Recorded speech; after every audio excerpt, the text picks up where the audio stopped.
kalau tanpa gejala harus melakukan isolasi. Isolasi minimal 10 hari di rumah, kemudian pengambilan spesimen untuk konfirmasi, kemudian pasien akan dipantau oleh petugas baik puskesmas, FKTP terdekat, dan 10 karantina.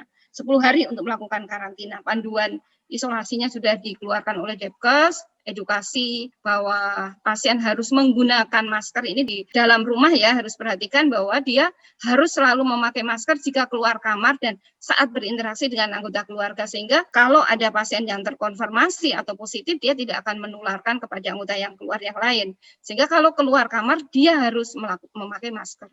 Cuci tangan dengan air mengalir atau sabun atau hand sanitizer sesering mungkin, kemudian harus melakukan jaga jarak dengan keluarga, kemudian kamar tidur harus sendiri, diupayakan kamar mandi juga sendiri, menerapkan etika batuk, alat makan minum dicuci dengan air sabun, kemudian berjemur minimal 10-15 setiap hari, pakaian setelah dipakai oleh yang confirm tadi harus dimasukkan dalam kantong dan kemudian langsung masuk mesin cuci dan dicuci sendiri.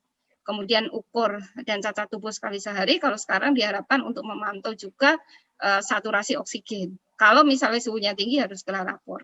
Kemudian kamar harusnya diperhatikan bahwa kamarnya harus ventilasinya bagus, membuka jendela.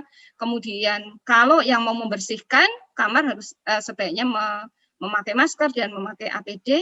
Kemudian cuci tangan dengan air dan sabun sesering mungkin dan bersihkan kamar setiap hari. Nah, langkah-langkah yang paling efektif untuk pencegahan di masyarakat tentunya adalah tadi yang sudah disampaikan bahwa yang paling penting adalah mencuci tangan, memakai masker.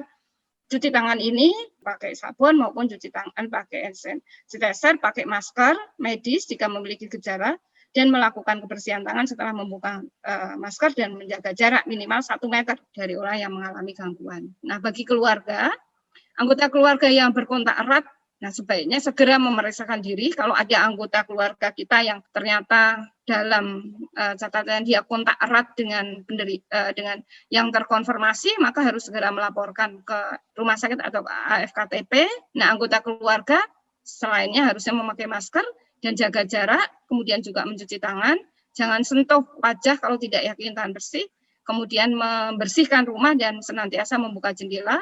Kemudian bila terdapat penyakit komorbid, untuk segera memeriksakan, dan obat yang rutin diminum harus selalu dipakai. Kemudian ini ada beberapa anjuran vitamin untuk meningkatkan daya tahan tubuh, bisa vitamin C ataupun vitamin D, kemudian tadi berjemur dan seterusnya.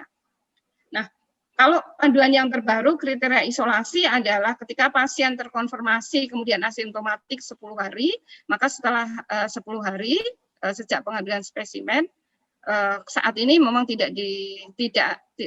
deadline-nya tidak swab lagi ya, tetapi 10 hari sudah cukup kalau tanpa asimptomatik. Kalau gejala sedang, maka kemudian atau gejala ringan dan sedang, maka dinyatakan selesai isolasi 10 hari sejak tanggal onset ditambah minimal 3 hari tanpa gangguan. Mungkin ini yang bisa saya sampaikan. Terima kasih, mudah-mudahan bermanfaat dan mungkin kita perjelas dengan diskusi.